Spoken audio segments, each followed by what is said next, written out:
Welcome to Loyal Paws, home to touching stories between humans and their loyal four-legged friends. Today you'll hear a true story, dramatic yet heartwarming, about a brave German shepherd, a solitary man, and a woman who quietly helped heal everything. Where are you watching from? Leave your city or country in the comments below. We'd love to know how far this story travels. And don't forget to subscribe to the channel so you don't miss the next inspiring stories. Now, let's begin the journey of Nathan, Duke, and Emma.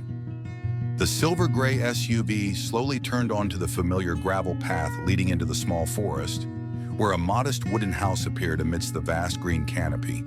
The gentle afternoon sunlight stretched across the hood, streaks of golden light shimmering like an invitation to return. Inside the car, Nathan pressed the accelerator slowly, his grip on the steering wheel loose. But his mind was no longer on the road. He was thinking about Duke.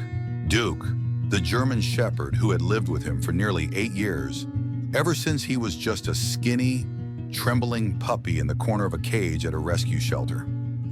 Nathan remembered vividly the way Duke's large, sorrowful eyes had looked at him that day. Not fearful, not pleading, just a quiet resignation, as if he was used to no one choosing him. But it was that very gaze that made Nathan stop and then decide.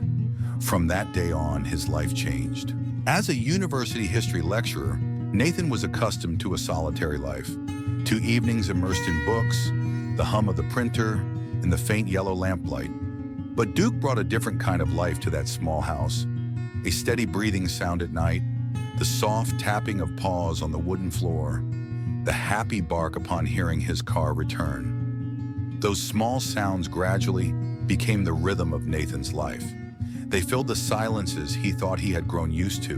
When deciding to take a week's vacation in the Appalachian Mountains, Nathan had hesitated greatly. It was the first time he would be away from home for so long, and the first time away from Duke. But he needed it. The past academic year had felt like an endless series of days. The pressures of teaching, committees, colleagues, students, all seemed to weigh down on his shoulders until he sometimes felt like he was breaking. He no longer found joy in lecturing, in the essays piled on his desk, in the conversations with students he once cherished. Every morning he woke up feeling exhausted despite sleeping through the night. Duke noticed. He was sure of it. There were nights Duke would quietly lie beside him, resting his head on Nathan's leg as if to say, "I'm here, you're not alone." That was why this vacation wasn't just an escape, but a way to save himself. He told Emma, his trusted friend and neighbor, that he needed a week to breathe again, and she had happily agreed to look after Duke. The car stopped in front of the house. Nathan turned off the engine, but sat still for another moment. He looked through the windshield where the familiar porch swing swayed under the trees. His heart unexpectedly beat a little faster because he was waiting for that familiar moment, the first bark, the sound of rapidly approaching paws, and Duke jumping up against the window like a child seeing his father return.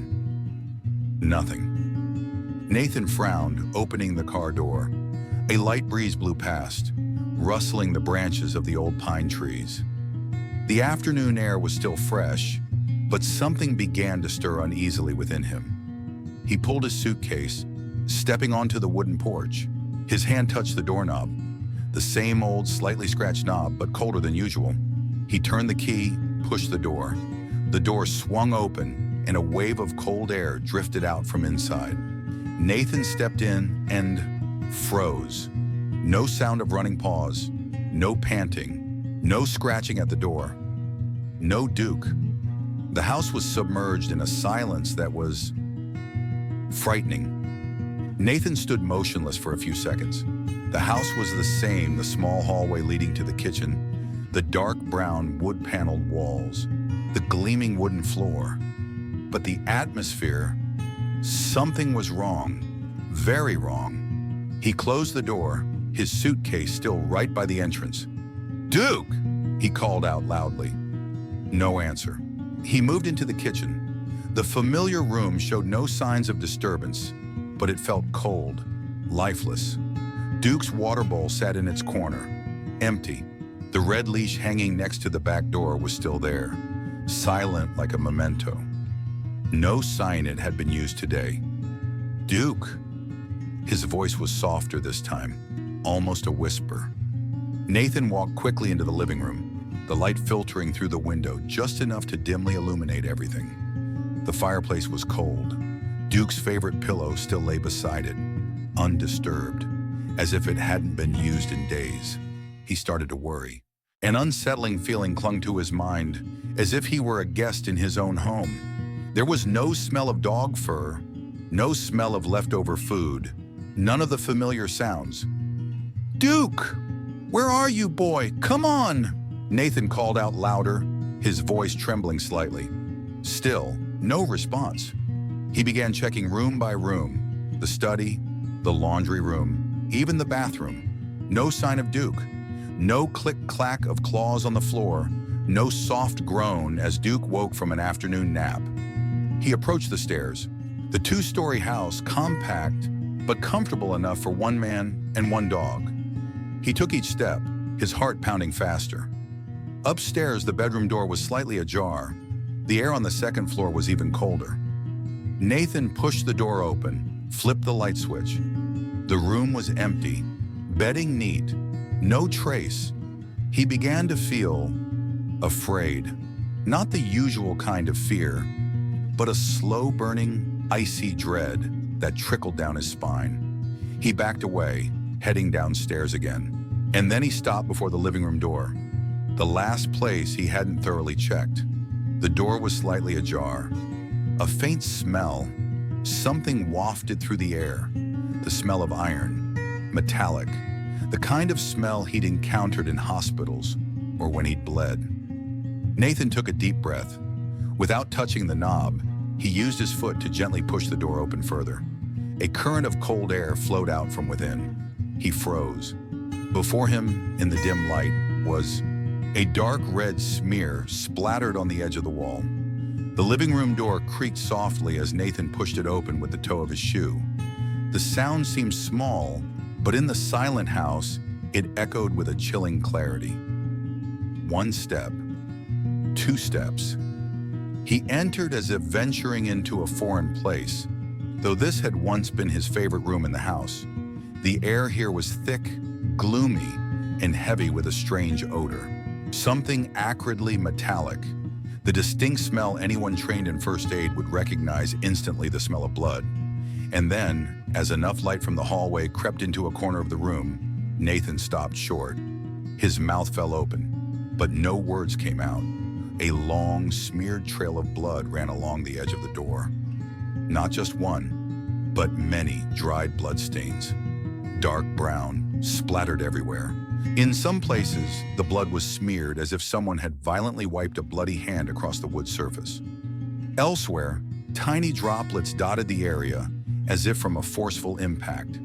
The bookshelf door was pulled askew, one shelf almost completely detached, blood even staining the handle. One of the cream-white walls, once where he hung photos of Duke napping in the yard, was now stained red, even bearing a blurred handprint as if someone had been desperately clutching, resisting. Nathan's heart clenched in his chest. He could hear nothing but the frantic pounding in his ears. For a moment, he thought the worst. Duke. Was Duke injured? Was Duke lying somewhere, collapsed, needing him, or worse? Duke! The call burst from his lips like a reflex, higher pitched, more urgent than before. No longer a casual call. This was a plea. Silence. Only the sound of his own ragged breathing, trying to stay steady, and the tremor slowly spreading to his fingertips. He took a few more steps into the room, his eyes fixed on the bloodstains.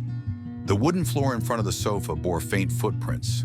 Large, heavy, could be shoe prints, could be not.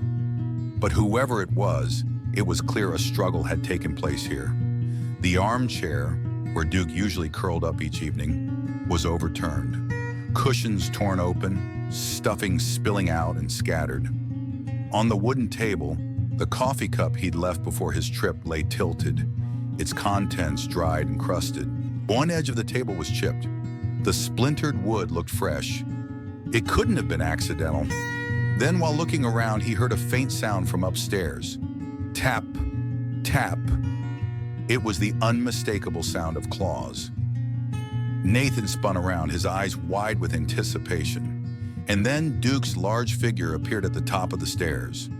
In the dim yellow light from the hallway lamp, Nathan saw every detail clearly, ears flattened, tail tucked tightly between his legs, and his eyes. Not showing ordinary fear, but a kind of high alert, full of instinct. He didn't bark, didn't growl, didn't react like usual. He paused for a few seconds, then silently descended, step by step, exactly like a warrior returning from battle, exhausted and bewildered. Nathan couldn't hold back. "Duke!"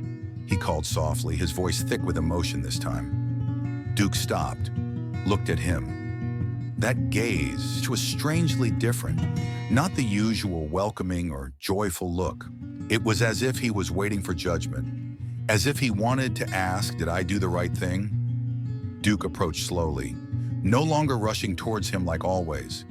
When he was just a few steps away from Nathan, he stopped, then suddenly, gently lowered his head, humbly, a submissive gesture, but not out of fear, rather because he was apologizing. Nathan knelt, running his hands over Duke's head, checking his neck, chest, stomach, hips. No wounds, no blood, no torn fur. He checked again and again, just to be sure. Duke wasn't hurt, but where did the blood come from? Nathan glanced back at the chaotic room. The question formed clearly in his mind. If Duke wasn't hurt, whose blood was it? A possibility flashed. Terrifying, yet the only logical one. Someone had broken into the house, and Duke had fought back. He felt his hands grow cold. His entire body, every cell, seemed to go numb. Duke had fought off an intruder alone, and perhaps had won. But at what cost? The dog he loved had protected this house with his primal survival instinct, with unconditional loyalty. And now he was afraid Nathan would scold him or wouldn't understand. Nathan wrapped his arms tightly around Duke, letting the emotion well up. He whispered, "I'm here now." "You did right. You did good, boy." Duke remained still, then slowly licked Nathan's cheek. The softest touch, not playful, but like a murmur. "I just needed to know you'd come back." Nathan held Duke longer than usual. The room around them, though chaotic and blood-splattered, seemed to disappear in that moment. He didn't know the details of what had happened. Not yet. But he knew one thing for sure: this dog had saved his home. The question now wasn't what happened, but was he ready to face what lay behind the next door? In Nathan's arms, Duke shifted his head slightly, pressing his cheek against Nathan's chest like a child seeking safety in a storm. The room around them remained blood-splattered, chaotic with overturned furniture. But in this moment, everything seemed to pause. Nathan sat slumped amidst the torn pillows and crumpled book covers, his hands still stroking rhythmically along the dog's spine. Each stroke was a beat of recollection, a flood of memories pouring back, pulling him back to the first days they met. Duke wasn't an ordinary dog, and truthfully, Nathan had never thought he'd own one. As a university history lecturer, most of his time consisted of long days in the library, lectures in auditoriums, and quiet evenings living among dusty documents. He had no close family nearby, friends were scattered, and he had grown accustomed to the silence. He used to tell himself, "I'm not lonely, just introverted," until one late autumn day, nearly 7 years ago. Back then, Nathan had just finished a tiring teaching semester and a brief breakup that left a significant void. She had said, "You care more about history than the present," and left. Nathan didn't argue, didn't try to hold on. But later, one weekend afternoon, when yellow leaves blanketed the paths, he found himself driving aimlessly out of the city, and fate led him to a rescue shelter on the edge of a small town called Elmsfield. The shelter was modest, no grand gates or bright signs. An elderly woman greeted him with a faint smile and the scent of dog food on the wind. Nathan intended only to look around and leave. Maybe buy some food, make a small donation. But as he walked past the rows of kennels, housing dogs with every expression, from joyful to terrified, he suddenly stopped before a dark corner, unnoticed by others. A small iron cage stood isolated, almost separate from the others. Inside was a puppy, only about 3 months old, its brown and black fur fluffed up from the cold. It didn't bark, didn't move, didn't even bother looking towards the stranger. Large eyes, deep and silent. This one just brought in a few days ago. He's not like the others, the woman said softly. Abandoned with his siblings by the roadside. 2 already died. This one, nobody chose him. Nathan said nothing. He crouched down, looking inside. Through the bars, he reached out his hand, not reaching in, just simply offering his hand, waiting. The puppy slowly lifted its head, then crawled closer, not with curiosity, but with a hesitation carrying the weight of psychological scars. Finally, it gently touched its nose to his hand, then turned away. That was enough. Nathan didn't explain it to himself. He filled out the forms, signed the adoption papers, bought a cheap collar and a small bag of food. On the way home, the puppy lay curled up on the back seat, not whining, not moving, just silently watching him through the rearview mirror. He looked at him and said, "Your name is Duke." No reason, just sounds like it has character. The first few months with Duke were a major challenge. The dog trusted no one, not even Nathan. He only ate when no one was looking, only slept when the house was completely quiet. Every time there was a loud noise, a slamming door, the garbage truck passing, or the phone ringing unexpectedly, Duke immediately scrambled under the table, trembling. Initially, Nathan was bewildered. He read books, searched online, called veterinarians, even considered he wasn't suited to raise a creature so traumatized. But then, every time Duke lay quietly under his desk while he graded papers, or silently watched him exercise early in the morning, he knew this dog wanted to trust, but didn't know how. And Nathan understood that healing didn't come from rigid training. It came from time and unconditional love. He began building a routine around Duke. No slamming doors. No forcing him into the yard before he was ready.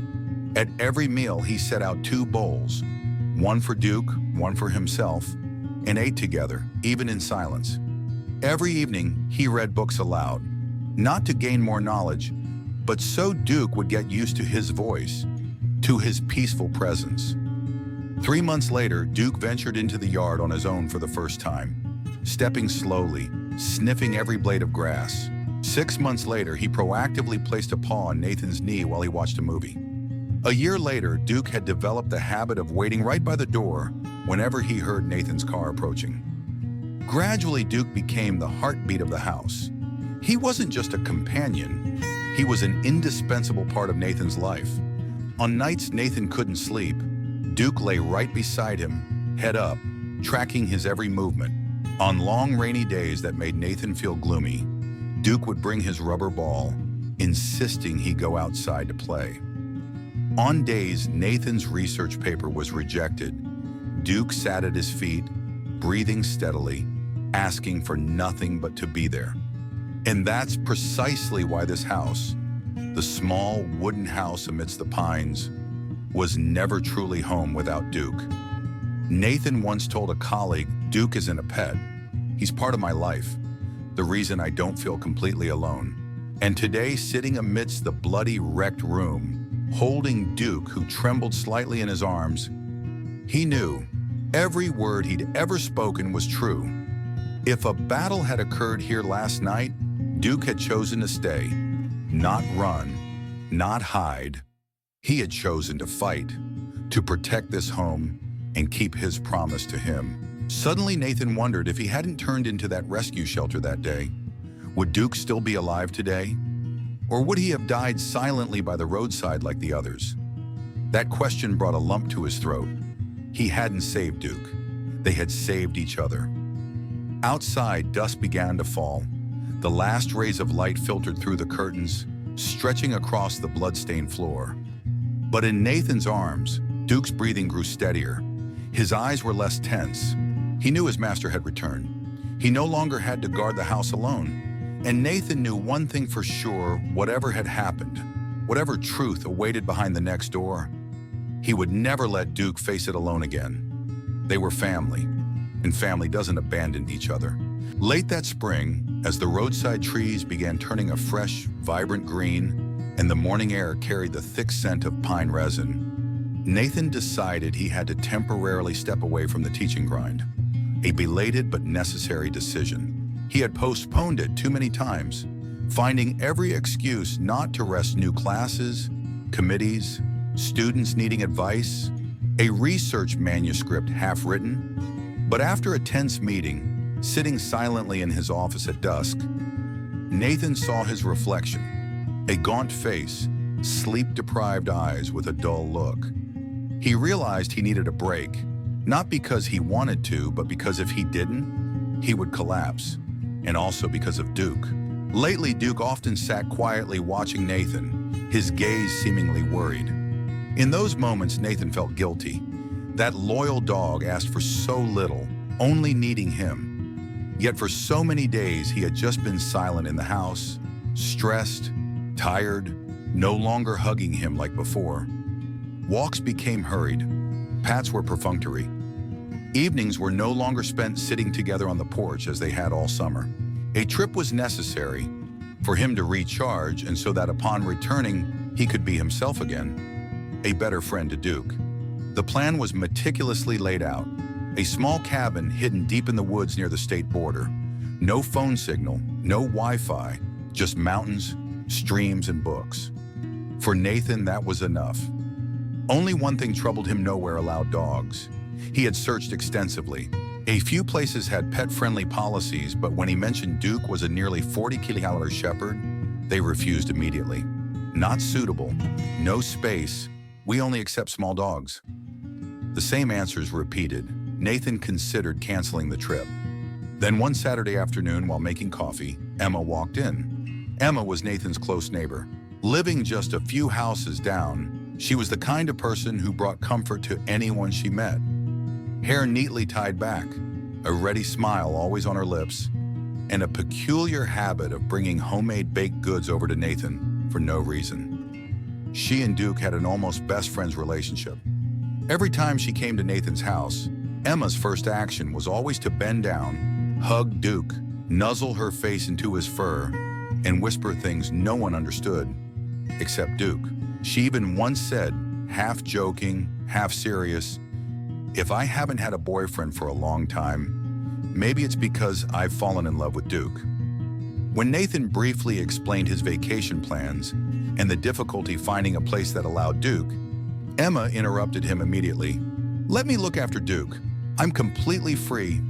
Besides, I miss him when I don't come over often." Nathan hesitated slightly, but Emma looked at him with determination, the kind of look that made any refusal seem redundant. She added, "You really need a break, and you know how much Duke loves me. He's well behaved. I can handle him." So the arrangement was made quicker than Nathan could even process. Emma would stop by his house every morning and evening to feed Duke, take him for walks, and check on things. Duke stayed home, while Nathan temporarily retreated from the world. On the day he prepared to leave, Nathan packed mechanically. Each item stuffed into his backpack was accompanied by a look from Duke, puzzled eyes silently tracking his owner's every move. He didn't bark, didn't wag his tail, just sat there breathing steadily. Nathan sat down, placing a hand on Duke's head. "I'll be back soon, I promise. When I return, we'll go camping, just the two of us." "Okay," Duke looked up, as if understanding what he said. That look was never wrong. When Nathan closed the door, Duke didn't follow. He just lay there, eyes fixed on the door. Emma stood behind, waving, "Go on, we've got this." And so Nathan left. During the days in the cabin, Nathan felt like he was coming back to life. No alarm clocks, no emails, no meeting schedules. He finished an 800-page historical novel, walked miles over gravel slopes, and in the evenings, sat by the fireplace with a hot cocoa, savoring a sense of peace he had long forgotten. Duke, of course, remained central in his thoughts. But Emma sent regular text messages every day. Duke ate well this morning. Walked for 20 minutes, then came back to watch me clean the kitchen. Duke encountered a squirrel in the yard, stood guard like a sentinel. Duke seems to miss you. He's lying in the usual spot where you two sit. These messages reassured Nathan. He felt grateful to Emma, not just for taking care of Duke, but for easing his mind while he was away from his beloved home. Until the last day.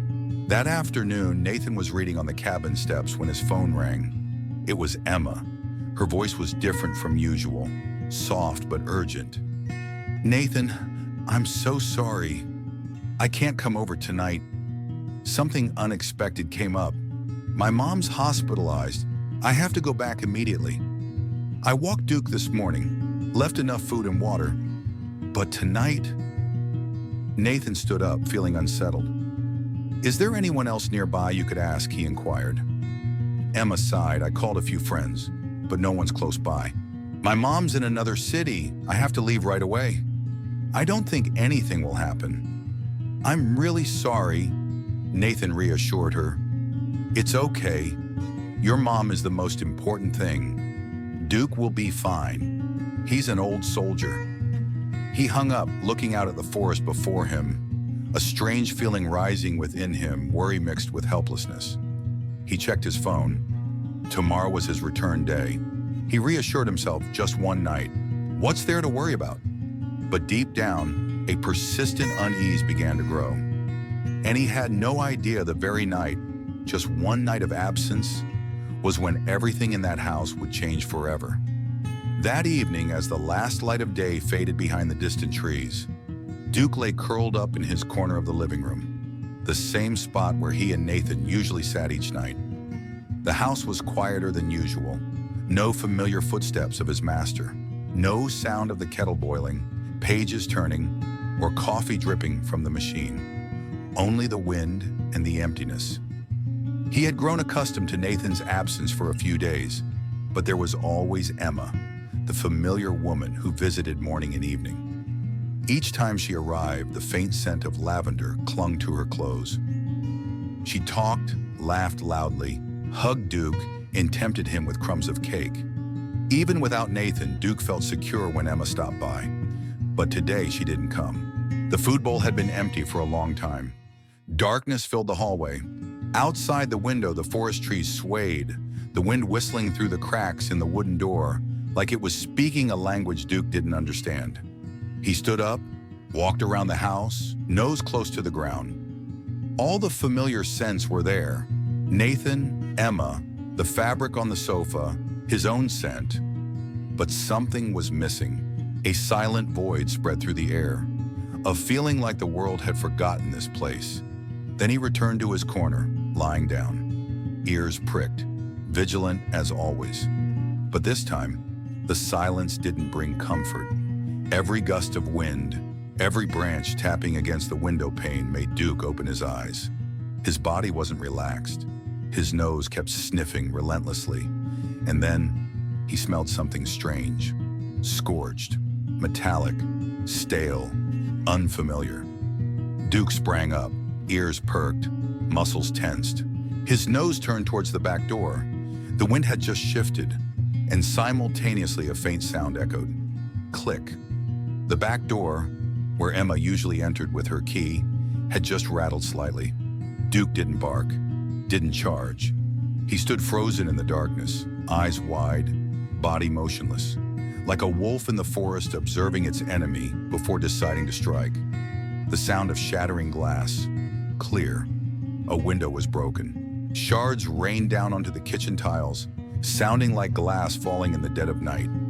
And then, the sound of human footsteps entering. Duke growled softly. Not a loud growl, but the kind of sound only he could hear. An internal signal, reminding him danger is coming. Just seconds later, a figure appeared. A tall figure, hood pulled low, a pungent stench clinging to his clothes. He stepped cautiously through the kitchen, where the smell of blood on his palm mingled with the metallic scent of the crowbar he held. Then another figure, Duke didn't move, still hidden in the darkness of the living room corner, eyes tracking every footstep, ears listening to every breath, nose scanning every subtle change in the air. This was his territory. This was Nathan's home. And Duke knew if no one else would protect it, he would. The first intruder had just shone his flashlight around the room when Duke shot out like lightning. No warning, no bark, no retreat. Duke launched himself off the wooden floor, claws digging in, his entire body slamming into the stranger's chest. The man was thrown backward, hitting the floor with a loud thud. The flashlight flew, rolling away. His arms flailed, mouth screaming. Duke had clamped down hard on his right arm, using his full weight to pin him, growling rhythmically as if saying, "No one enters here." The second man pulled out a stick, rushing forward. Duke released his first target and redirected toward the second, sinking his teeth straight into the man's leg. The stick struck his back. Painful, but Duke didn't stop. He wasn't thinking about himself. He only thought of Nathan, of the familiar scent of home being violated. It was an uneven fight. 2 men, 1 dog, but Duke didn't run. The struggle lasted less than 2 minutes, but for Duke, it felt like a lifetime. His body moved constantly from the living room to the kitchen, from the floor to the sofa, rolling, scratching, attacking, and countering. The sound of breaking furniture, screams, the floor vibrating, and the smell of blood began to fill the air. Then, one man yelled loudly, "Leave it!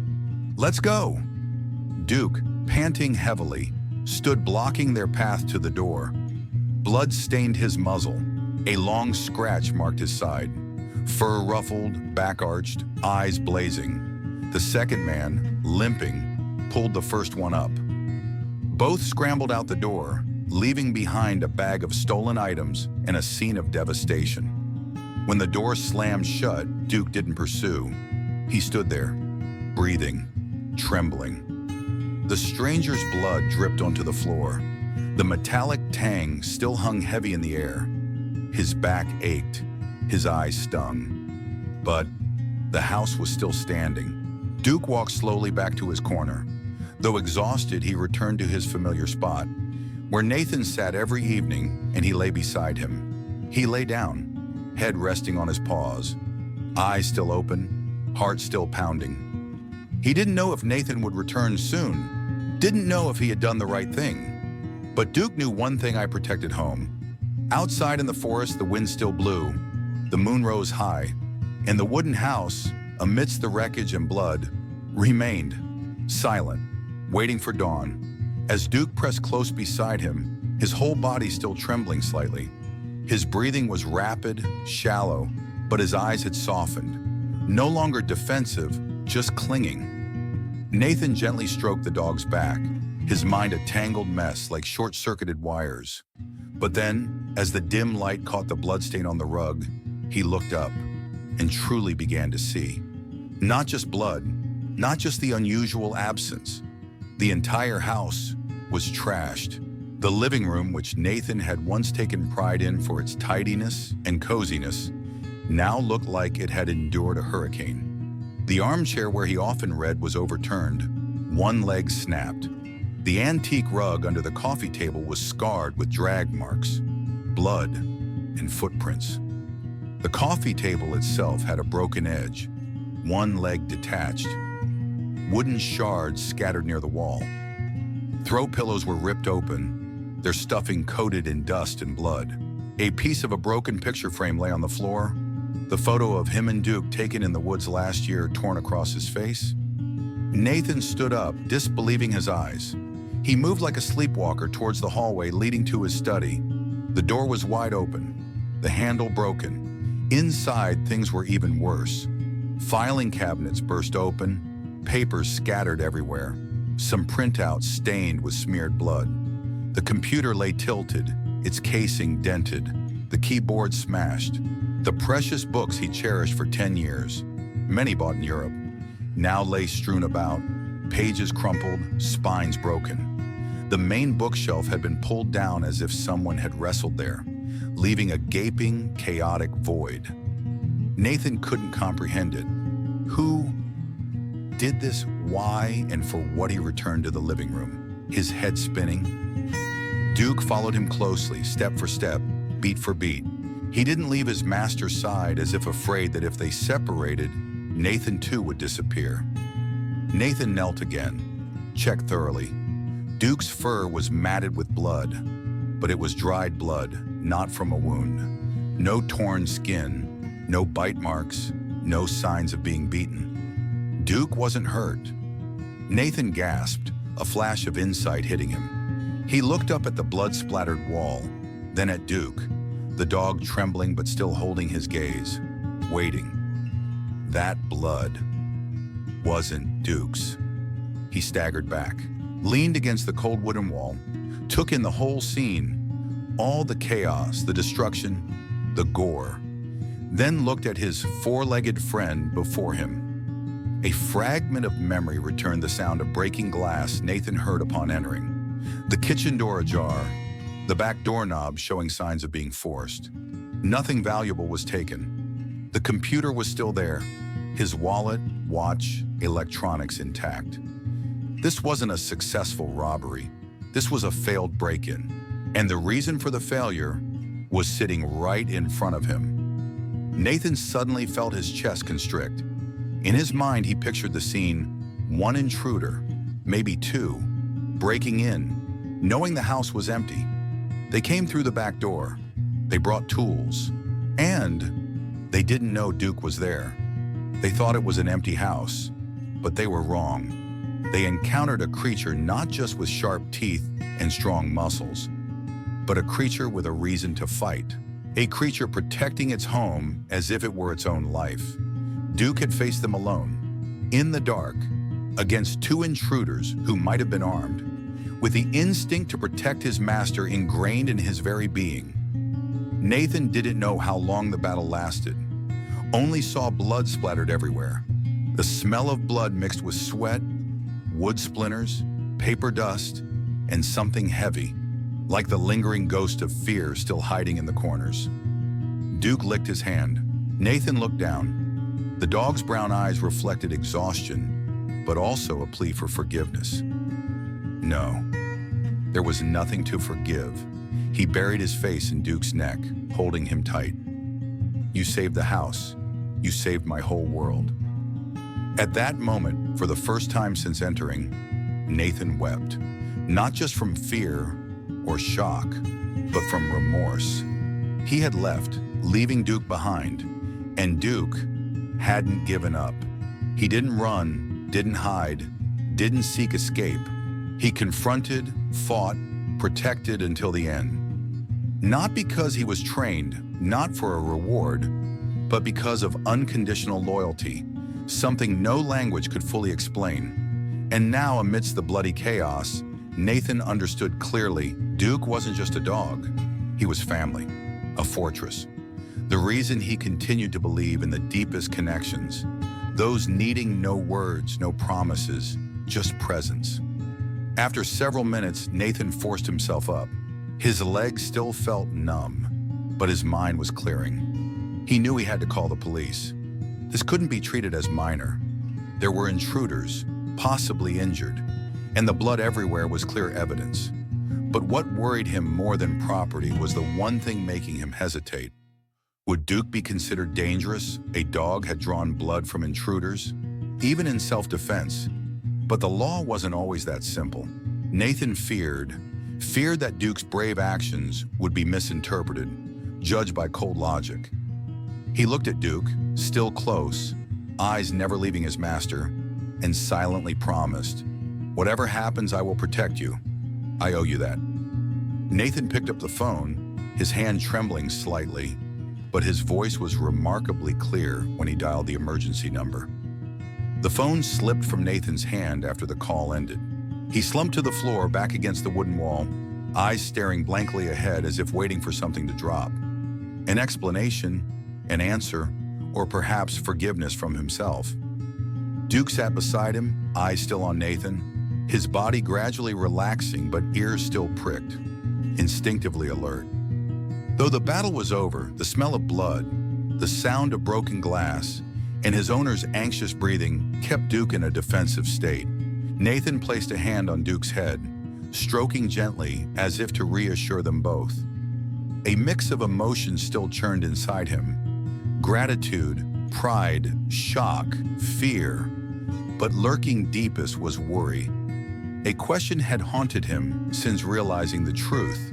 Will they see Duke as a dog that attacked people? In a more ideal world, the story would end with Duke being hailed a four-legged hero, and the thief caught that same night due to the unmistakable bite evidence. But this was the real world, and Nathan understood that. He'd read articles, stories people shared, where brave dogs were seized, tested, quarantined for public safety reasons, even when their actions stemmed entirely from protecting their owner or themselves. Duke wasn't an aggressive dog. He knew that, his friends knew that, even the town knew that. But the legal system didn't. And in the eyes of the law, a dog that attacks a person could be labeled dangerous, regardless of context. Nathan felt a chill run down his spine thinking about the possibility of someone coming, taking Duke away for evaluation or 10-day quarantine. While he wouldn't understand anything, only that he was being separated from the person he just risked his life to protect. He clenched his fists, trying to stop his mind from spiraling into negativity. The sound of a car approaching from the distance broke his thoughts. The police had arrived. 3 officers entered the house, flashlights sweeping across the blood-stained hallway. They'd been dispatched for a break-in involving violence and possible animal attack. But just minutes after crossing the threshold, they understood the situation was far more complex. Nathan waited, hand resting on Duke's neck to keep him calm. But he quickly realized Duke didn't need restraining. He sat still, eyes wary but not threatening. His body trembled slightly, but his gaze was composed, like a soldier who had completed his mission, now just awaiting new orders. One of the officers, middle-aged, approached. After surveying the room, he bent down to look at Duke and said something that made Nathan exhale in relief. "He's the hero here, isn't he?" Nathan nodded, choked up. The other officers began documenting the scene, photographing bloodstains, impact marks, the broken window, and the faint footprints on the floor. "Are you sure the dog isn't injured?" the third officer asked. "Completely sure. I checked him all over," Nathan replied, his gaze still following Duke's every move. "We need to notify area hospitals," one officer said. "This amount of blood, and based on the splatter patterns, suggests at least one of the intruders was seriously injured, possibly a deep bite to the arm or thigh." They quickly coordinated, calling dispatch to issue an alert to nearby hospitals and emergency clinics, requesting reports if anyone came in with injuries consistent with an animal attack. One of them even joked, "If someone shows up with shepherd bite marks this clear, we'll know it was our uninvited guest." Nathan managed a weak smile, the first in those terrifying 2 hours. But the worry hadn't vanished. As the officers temporarily stepped out to file their official report, Nathan sat again amidst the wrecked living room, flashlight beams still dancing outside.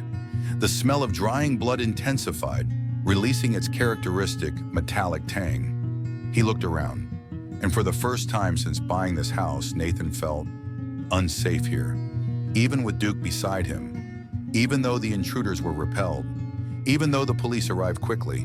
But in his mind, the image of the door bursting open in the night, the sound of shattering glass, the blood on the walls, wouldn't wash away easily. The house that was once his refuge from the world had now been invaded by it. No longer a safe haven, but a place where vulnerability could strike at any moment. A strange feeling seeped in, loss of control. He had always prided himself on controlling his life. An organized schedule, stable job, secluded home, and an intelligent, trustworthy dog. But now everything was shattered just after one night. The door opened again. A familiar voice called out Nathan Emma. She stepped inside, saw Nathan sitting on the floor, Duke lying close beside him, and rushed over. No questions needed, just one look told her enough. Her eyes swept around, freezing at the sight of blood, broken furniture, the dark red wall, and Nathan's pale face. "Oh my God, are you two okay?" Nathan shook his head numbly. Emma knelt, took his hands, then gently stroked Duke's back. And in that moment, Nathan realized something: he couldn't stay here tonight. Not because of material things, but psychologically.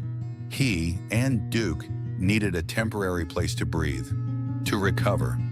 Because despite the police, despite the lights, despite potential accolades for a hero dog, the deepest wound wasn't in flesh or belongings.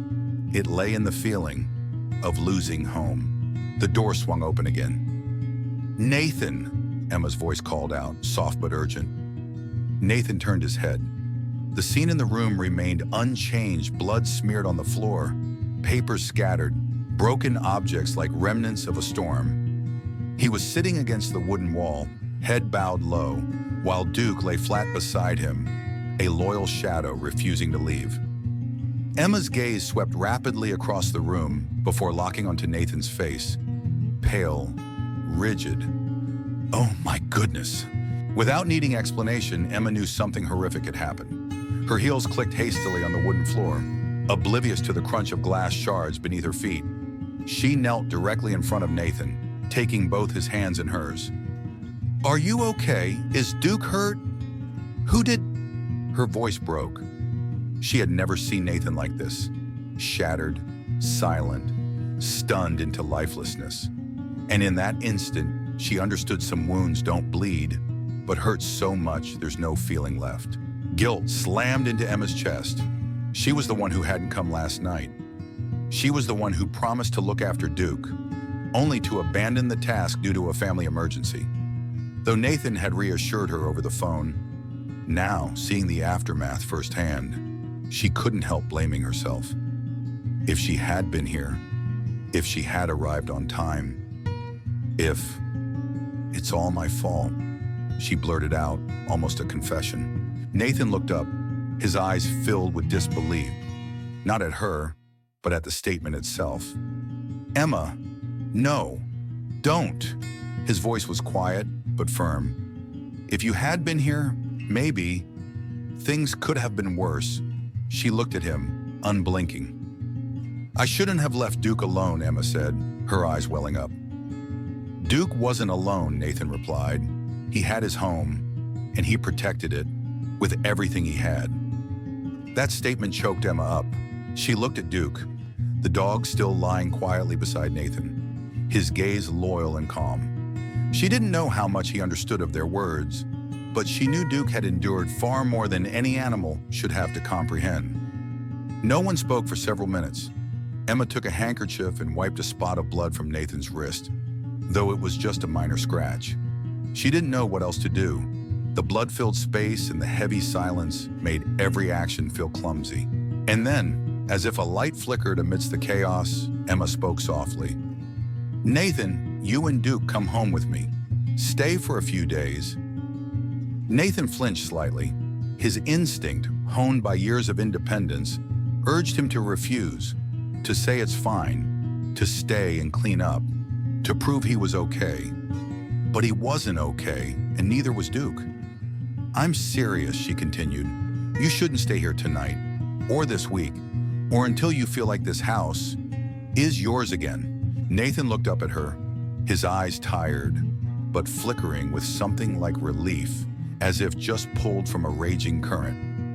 "I'm grateful, Emma, truly." "Then get up, grab some clothes, essentials. I'll handle the rest." In less than 30 minutes, Emma had loaded Duke's things into her car: his bed, food bowls, leash, a few old toys, and the blanket Duke often curled up with. Nathan packed a few changes of clothes, his medication, laptop, and some books. He walked out of the house with a strange feeling, not quite fleeing, but certainly not leaving with peace of mind. Duke hopped into the back seat without being called. He looked around, sniffing the seats, Emma's scent, then lay down, not completely relaxed, but no longer tense like before. As the car pulled away, Nathan didn't look back. He knew returning too soon would reawaken memories that hadn't yet settled. The following days passed in a temporary but warm rhythm. Emma's house wasn't large, but tidy enough to feel clean and breathable. She cleared a corner of the living room for Duke, where the morning light streamed in just right for him to nap belly up. Nathan slept in the guest room, a small but adequate space, clean and notably quiet. Emma cooked dinner every evening. Nothing fancy, but real meals, with fragrant smells, the clink of cutlery on plates, two people facing each other, and Duke lying between them, head resting on one person's lap or the other's, depending on his mood. They didn't talk much about the break-in, didn't mention the blood, the police, the scratch on Duke's neck, or the damaged walls. They just lived. Nathan started taking Duke for walks again, for the first time since that fateful night. Initially, Duke was wary, tensing up whenever he heard footsteps behind him. But then, after many laps around the park, the smell of grass, the sound of birds, and the gentle sunlight gradually helped him relax. Nathan, too. He stopped waking up in the middle of the night, stopped jumping at the sound of branches tapping the window. He started sleeping deeply again, sometimes even dreaming, something he hadn't done in a long time. A week later, Emma brought a cup of tea into the living room, sitting down beside Nathan while he read, Duke resting his head on his lap. She looked at him for a few seconds, then asked softly, "How are you feeling?" Nathan closed his book, turning towards her. "Lighter," he said. "Maybe it's you, or your tea, or maybe Duke hasn't given up on me," she smiled gently. "Or maybe it's because you finally let someone take care of you." They looked at each other, not too long, not awkwardly, just the gaze of two people emerging from trauma, recognizing each other as part of that healing journey. Time passed in the quietest way possible. Day followed day, no incidents, no surprises, just sun-filled mornings, warm meals, and peaceful evenings together. For Nathan, life at Emma's house felt like a rest stop on a dusty journey. A place where he could pause, breathe, and begin to heal. But no matter what, the old house remained a silent shadow hovering in his mind. The place where everything began. And one day, after nearly 3 weeks living in the new stable rhythm, Nathan sat on Emma's doorstep, Duke resting his chin on his leg, looking up as if anticipating the question he knew was coming. "We should go back home, Duke." What Nathan didn't know was Emma had been preparing for that for a long time. From the very first night after the incident, once Nathan and Duke were asleep in her living room, Emma had stayed up, typing email after email to repairmen, professional cleaners, and a company installing a new security system. She didn't tell Nathan. She knew he wasn't ready. She also knew that having someone else enter that house, besides him, could be a fresh wound. But she did it all with a silent understanding her feelings for him, provided that some things can't heal on their own, but someone else can help soothe them. She spent her afternoons while Nathan and Duke were out walking, quietly visiting the old house, bringing cleaning cloths, gloves, fresh paint, and replacements she'd silently bought from the local furniture store. She cleaned every dried blood stain, wiped every door frame, every chair leg. Sometimes she cried while cleaning, not from exhaustion, but from imagining the night Duke fought in that very room. She repainted the blood-stained wall section with the exact same color code Nathan had originally chosen. She replaced the broken lamp, bought a new rug identical to the old one. She even found a new picture frame for the photo of Nathan and Duke, using the original file she'd saved from their camping trip last year. Finally, she called a security company, installed cameras around the house, replaced all the locks, and added motion sensors to the windows. Not for Nathan to live in fear, but so he could feel like he was regaining control of his own space. When Nathan returned holding the new set of keys Emma had left on the kitchen table, he led Duke onto the porch, slightly hesitant, but his steps firm. No one else was there. Emma didn't come along. She had only texted one sentence, "Everything is ready, but only when you feel ready." Nathan inserted the key into the lock. The door swung open. He and Duke stepped inside. And then, Nathan stood frozen. Not because the house was clean, not because everything was intact, but because It was still home, yet not quite as he remembered it. It was better, warmer, newer, more complete. The walls were repainted, neat, bright. The wooden floor shone as if freshly polished. The previously broken items had been replaced, but with identical styles, so much so that if he hadn't paid close attention, he might have thought nothing had ever been disturbed. The armchair he used to read in was replaced with an identical, but plusher one. The broken picture frame was new, and the photo of him and Duke hung neatly beside the fireplace. Duke's little corner, the fur mat, food bowl, toys, was set up exactly as before. And in the middle of the living room table lay a handwritten note, "Welcome home, you two." Nathan clutched the note, his eyes starting to well up. Duke trotted over to his familiar spot, sniffed deeply a few times, then curled up and went to sleep as if no incident had ever occurred. As for Nathan, he walked around the room, touching each object. Every corner of the house seemed to whisper something about care, patience, and quiet affection. He didn't need to ask who had done it all. He knew. And his heart, which had been tormented, wounded, withdrawn after the shock, relaxed for the first time. That evening, after unpacking his clothes, quickly making a bowl of noodles, and lying for a while on the new sofa, Nathan picked up his phone. The screen showed an unsent draft message. Started days ago. "Thank you for everything. If there's a chance, I'd like to take you out to dinner as a way to repay you." He deleted it all. Rewrote, "I'd like to take you to dinner tomorrow night.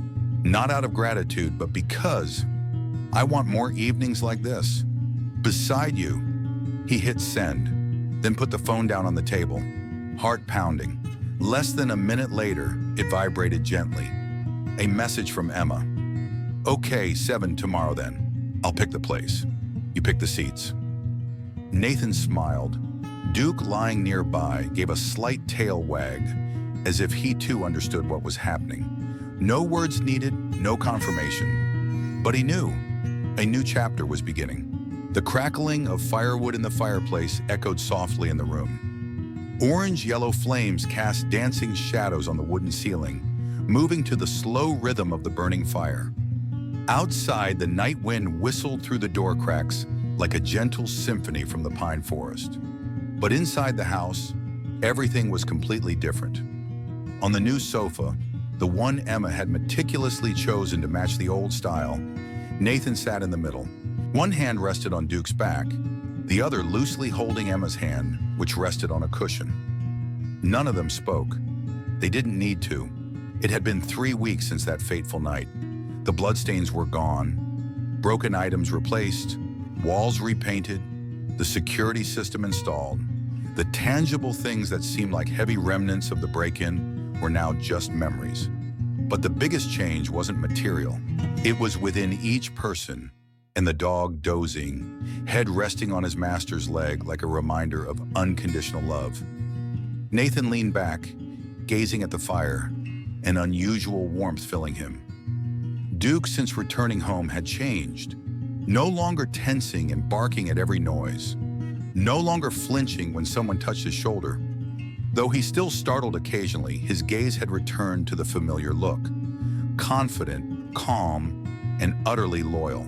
And Emma, the woman who remained quietly beside him, without fuss, without demands, was still the same. Still cooked dinner most nights. Still walked Duke if Nathan was busy. Still brought her gentle smile into the room, like a ray of light slipping through the crack of a door each morning. That dinner, the first date Nathan asked Emma on, had ended with holding hands. No grand confession, no distant promises, but the look they shared as they parted said it all. After that, they didn't rush to label their relationship. No need. They just knew that, from that day on, Emma visited more often, and Nathan smiled more. And Duke seemed more at ease, as if he knew things were finally falling into place. Sitting by the fireplace, Nathan recalled the events, from the moment he stepped into the wrecked, bloodied house, to holding Duke tightly, to Emma appearing like a healing breeze. Everything seemed strangely linked. The break-in, a nightmare.